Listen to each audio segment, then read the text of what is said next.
Barro, frío y miedo. Soldados que se pasan días comiendo mal y durmiendo aún peor mientras tratan de sobrevivir al frío helador de la estepa ucraniana. Todo este esfuerzo con tal de que llegue el momento cumbre.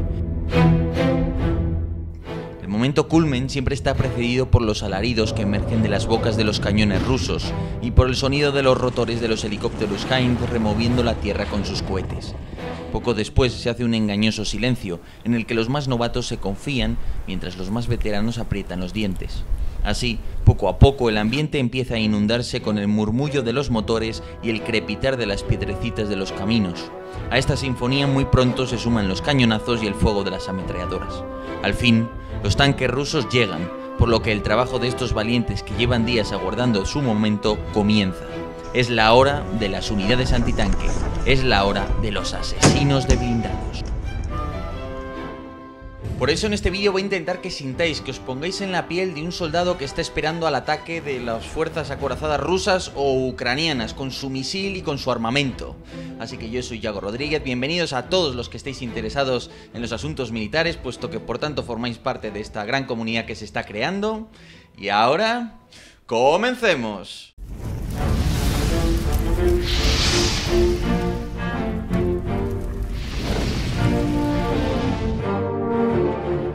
Cierto batallón contracarro del ejército de tierra tiene por emblema una calavera. El motivo es sencillo. Durante la guerra civil la unidad sufrió enormes bajas enfrentándose a los T-26 de origen soviético. Y esto no es ninguna novedad. Enfrentarse a un carro de combate supone tener que encontrar el flanco de una bestia cuyo blindaje frontal efectivo equivale a metros de acero. Enfrentarse a un T-72B3 ruso equivale a evitar ser detectado por las cámaras térmicas de origen francés Catherine. Enfrentarse a un tanque equivale a sobrevivir al fuego a discreción de un cañón enorme y de la ametralladora del carro contra ventanas, esquinas y paredes.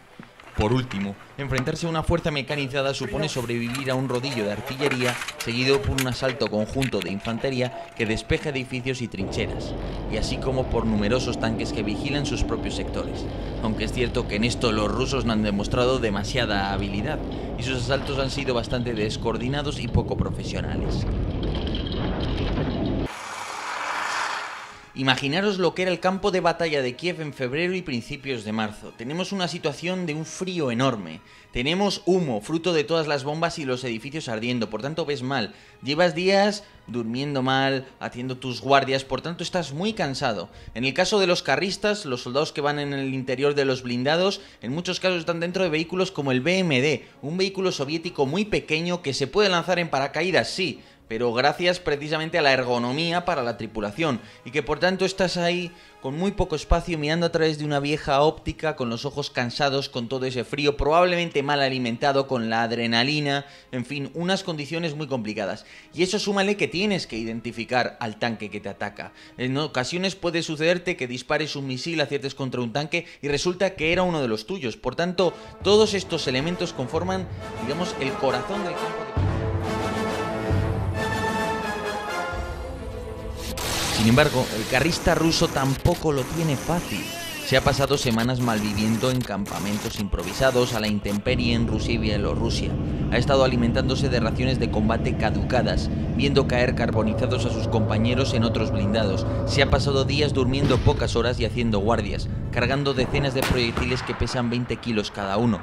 Sus ojos están cansados y rojos, sus reflejos están ralentizados. El miedo les lleva a sospechar de los civiles y a apretar el gatillo, a menudo provocando el fratricidio por identificar erróneamente a un amigo. Cabe decir que hasta ahora en la guerra y sobre todo en las primeras fases el papel de los reservistas ha sido muy escaso. Entonces el grueso de las acciones las ha efectuado el ejército regular con apoyo de la Guardia Nacional. Esto es el grueso de los combates. ¿Cómo han operado estas unidades que sepamos hasta ahora? Bueno, pues principalmente defendiendo núcleos urbanos, dejando a sus reservas por esa zona, y a partir de ahí, en el momento en que aparecía la columna rusa, se le iba, digamos, golpeando, hostigando poquito a poco. A menudo el combate que hemos visto, más que táctico, era casi subtáctico, era simplemente un misil antitanque lanzando su misil contra una columna y ya está, no había mayor maniobra por parte de la unidad defensora. Por otra parte, sí que es cierto que quizás han dejado pasar, digamos, a las primeras primeras cabezas de esas fuerzas de asalto rusas, a los blindados, para luego atacar el escalón logístico, no todos esos camiones que llegan con toda clase de vituallas y que son destruidos de una manera mucho más sencilla de lo que sería enfrentarse a todos esos blindados. This is Tatiana Chornoval. El jefe del batallón o de la compañía antitanque encarga a esta defender una carretera secundaria y una campiña. Los cazadores de tanques tienen minutos u horas para emplazar sus armas, y lo más difícil es escoger la posición.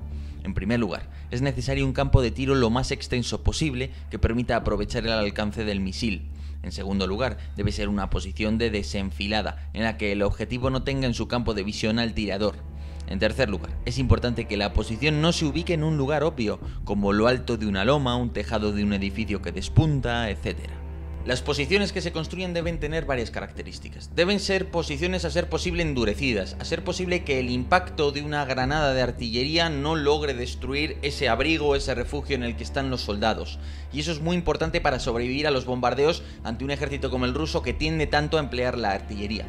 Por tanto, tenemos la principal, una secundaria para cubrir la misma zona que la principal, pero quizás de una manera algo menos eficaz, aunque quizás también con más seguridad, por ejemplo. Y por último, tenemos una posición secundaria que nos va a permitir que, vale, si resulta que preveíamos que el enemigo apareciera en la posición principal, pero tenemos que nos está flanqueando y nos está apareciendo en un lateral, pues ahí tenemos nuestra posición secundaria para localizar ese ataque del enemigo y batirlo. Al menos así es como operan los rusos. Y pese a todas estas medidas, no es raro que el misil falle al objetivo. Por ejemplo, un mal golpe contra los lanzafumígenos puede desviar el misil y evitar que penetre. El blindaje reactivo puede frenar con cierta comodidad una munición de carga hueca disparada desde una bazuca. El blindaje frontal es capaz de frenar casi cualquier misil antitanque, mientras que el rápido movimiento del blindado, la existencia de obstáculos y la mala visibilidad debido al polvo o al humo pueden hacer fallar el tiro. Fundamental el empleo de obstáculos en general y de minas en particular. Obstáculos son todos aquellos elementos que nos van a permitir hacer contramovilidad, impedir que el enemigo mantenga la movilidad táctica. Para ello se puede usar de todo, desde el curso de un río y determinados accidentes del terreno, hasta por supuesto obras de ingeniería militar, desde el despliegue de erizos checos, dientes de dragón, todo tipo de obstáculos que se impongan en una carretera, construcción de zanjas antitanque, etc.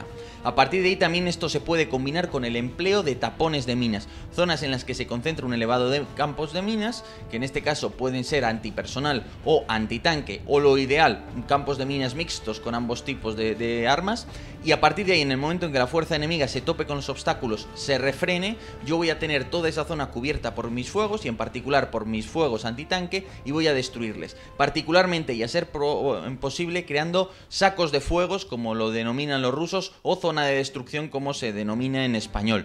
Y ahí es donde voy a concentrar la potencia de fuego de mi armamento para destruir al batallón, por ejemplo, ruso que se esté aproximando. Una vez los obstáculos, las barricadas o las minas obligan a los blindados a detenerse, los morteros y los cañones empiezan a batir áreas preseleccionadas conocidas como zonas de destrucción en el argot militar hispano y sacos de fuego en el argot eslavo. Las piezas ya han sido ajustadas para que al abrir fuego sus proyectiles caigan en la zona de destrucción. En cuanto los blindados caen en la trampa, la artillería empieza a llover, y aunque es raro que se produzca un impacto directo que destruya el vehículo, es probable que la metralla rompa las orugas, dañe las antenas de radio, obligue a desprenderse de los bidones de combustible externos o resquebraje las vitales ópticas del vehículo. Otra táctica típica es la de cegar al carro, que pasa por emplear el armamento ligero, ametralladoras, fusiles, rifles de precisión, que se pueden emplear además junto a granadas de rifles antimaterial, que con su grueso calibre pueden dañar las orugas y otros elementos externos de los carros de combate, dejándoles así ciegos. A corta distancia, una distancia máxima de unos 500 metros, pero usualmente a algo menos de esta distancia, vamos a emplear el armamento antitanque más ligero. Ahí podemos encontrar al RPG-22, que básicamente es un tubo desechable, más o menos de este porte, no tiene ni un metro de largo, y que nos permite disparar a un blindado enemigo a muy poca distancia. Hablamos de 50, 100 metros, no mucho más. Luego tenemos ya bazucas con un poco más de capacidad. Por ejemplo, tenemos el AT-4 estadounidense, tenemos el C-90 Instalaza español o tenemos al RPG-7. Estos ya cuentan con ópticas, no necesariamente, se pueden disparar sin ópticas, usando solo las miras de acero. Y a partir de ahí puedo abrir fuego contra blancos a medio kilómetro, dependiendo de muchas circunstancias. Cada arma tiene luego muchas características, particularmente el RPG-7 le afectan mucho los vientos laterales. Y por último, lo que vamos a encontrar son las bazucas más pesadas, cañones sin retroceso prácticamente, armas ya bastante grandes como el RPG-28, que nos van a permitir en algunos casos incluso hacer fuego más allá del medio kilómetro con bastante precisión y además con una capacidad de perforación de esos proyectiles elevadísima. Por su parte, los rusos tienen el RPG-29 Vampire, que es un arma tremendamente potente.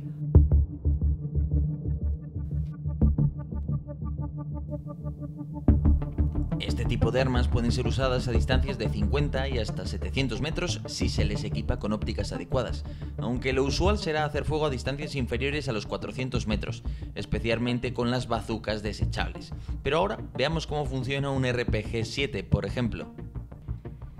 ¿Cómo se maneja un RPG-7? Por ejemplo, una de las armas más comunes. Bueno, pues lo primero es introducir la munición. La munición es una granada cohete PG-7 como la que vais a ver ahora mismo. En este caso se le retiraría de la punta el seguro, puesto que esta espoleta funciona simplemente por contacto y el único seguro es lo que hay en la punta de esta munición que acabáis de ver. A partir de ahí se emplearía esta óptica, que es la más común y la que permite, digamos, apuntar de una manera más sencilla. En este caso tenemos enfrente un Bradley estadounidense y tenemos ahí una retícula. El Bradley, en este caso yo sé que está exactamente a 200 metros, pero de todas maneras lo que haríamos sería introducir el Bradley en esa mira estadiométrica, ¿no? Como podéis ver. Entonces, más o menos, la mira estadiométrica está calculada para 2,7 metros y ahí podéis ver que efectivamente nos marca que el Bradley está, pues eso, a unos 200 metros, ¿verdad? Lo veis ahí. Entonces ya ahí sabemos que está a 200 metros, lo aplicaríamos en la cuadrícula y dispararíamos. Y es un poco a ojo, lógicamente, esto requiere cierta pericia. Si hay viento, si en vez de tener un ángulo perfectamente llano estoy disparando algo que está muy hacia abajo, pues todo esto cambia. Por eso es tan importante el tener la práctica. Pero bueno, así comprendéis el funcionamiento básico de esta mira. Sabemos además que cada vehículo pues tiene una altura distinta y esto está calculado para 2,7 metros. El Bradley se adapta perfectamente a 2,7 metros, pero hay otros vehículos que igual te obligan a hacer una corrección, básicamente. Además, esas cifras que tenéis en los laterales sirven para el viento, ¿no? En función de la velocidad del viento, pues yo calculo, ¿no? Si tengo una racha de viento de 50 km por hora, pues apuntaría ahí, ¿no? Pero bueno, estas miras a partir de los 10 km hora es poco preciso emplear esta arma. Entonces, las distintas bazucas, estos distintos tipos de armas, pueden emplear a su vez distintos tipos de municiones, ¿no? Y en este caso, por ejemplo, si yo quiero emplear mi bazuca a corta distancia, decidiré qué tipo de munición en función del objetivo. Por ejemplo, puedo tener municiones, digamos, de doble carga, carga en tándem, que me van a permitir perforar la capa de blindaje reactivo que protege al grueso de los tanques rusos. Ahí, por ejemplo, puedo encontrar distintas variantes de municiones para el RPG-7. En el caso de las bazucas españolas, hay variantes revientabúnker, hay variantes puramente antitanque, hay variantes incendiarias. Por tanto, que me voy a enfrentar a infantería enemiga o a una posición que tienen en un edificio los rusos, venga, pues voy a emplear contra esta última la variante incendiaria. Que me enfrento a una posición fortificada, la variante antibúnker. Que me viene un carro de combate enemigo, ahí sí, la variante antitanque. Un asunto importante es la distancia mínima de armado. Por razones de seguridad, la espoleta del proyectil a menudo está diseñada para no estallar antes de haber recorrido un número de metros. Si bien esto no necesariamente sucede con el RPG-7, cuyas espoletas son meramente de percusión, una vez se retira el seguro antes de usarlas. En cualquier caso, la distancia mínima de armado es relevante en combate urbano a corta distancia, igual que lo es el rebufo y los gases que desprende el arma tras abrir fuego. Hay que tener en cuenta que la onda de sonido y los gases pueden quemar lo que se tenga detrás, incluso a un compañero, algo especialmente relevante si se pretende hacer fuego desde el interior de un búnker, una casamata o una habitación. Una técnica sencilla consiste en humedecer la tierra alrededor del tirador para evitar que ésta se convierta en humo que delate la posición tras disparar.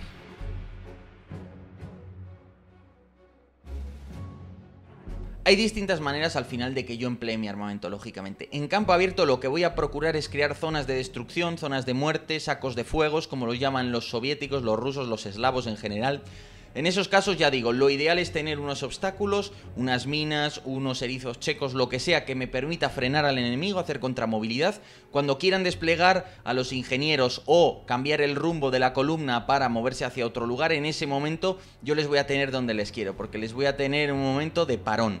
Y ahí es donde ya tengo ajustadas mis piezas de artillería, mis morteros, mis cañones, ya sé dónde van a caer los proyectiles, donde tengo preparadas a mis unidades antitanque, y ahí es donde voy a concentrar mis fuegos. Por eso se le llama zona de destrucción, ahí es donde voy a infligir el grueso de los daños. A partir de ahí no siempre se puede constituir una zona de destrucción propiamente dicho, pero desde luego cualquier pelotón con un par de bazucas o con distintos tipos de armamentos, lanzagranadas, ya me entendéis, bazuca, lanzagranada, puede, digamos, constituir el lugar en el que va a concentrar su pequeña potencia de fuego. En este sentido hemos visto en muchas ocasiones en Mariupol cómo se aprovechan las alturas de los edificios a las que los cañones de los tanques a menudo no tienen suficiente elevación para acertar. Esta es una técnica típica, por ejemplo, del combate urbano, pero hay muchas otras. Por ejemplo, emerger de algún tipo de alcantarilla, de alguna posición tipo pozo de tirador para abrir fuego contra la parte baja de los tanques sin que además te hayan visto aunque te hayan pasado por encima. Es decir, técnicas hay mil y una, pero la cuestión es que el combatiente tiene que estar lo suficientemente bien entrenado, tener las energías, las ganas y la inteligencia de saber buscar la posición y decir, vale, aquí es donde lo voy a intentar. Y por cierto, muy importante, normalmente los rusos, los soviéticos, todos los ejércitos tienen preestablecidas unas distancias, 1, 2, 3 kilómetros, a partir de las que despliegan su fuerza de asalto, ¿no? Pero tú puedes jugar con esto realmente, en función de lo confiados que vayan ellos y de tu dominio del terreno, puedes hacer que se desplieguen antes para intentar abatirles, puedes jugar con que no se hayan desplegado para tenderles una emboscada antes de que empiecen ese despliegue, todo este tipo de cosas. Ahora bien, las bazucas, salvo excepciones, tienen cabezas explosivas de menor poder que las de un misil antitanque, por lo que el blindaje de los carros de combate, incluso en los laterales, tiene una elevada probabilidad de detener al proyectil, especialmente si se dispone de blindaje reactivo de rejilla. Incluso si perfora el blindaje externo, la carga hueca a menudo llega debilitada al interior del vehículo, con lo que los sistemas antiexplosión en este mismo pueden contener los efectos destructivos de la munición.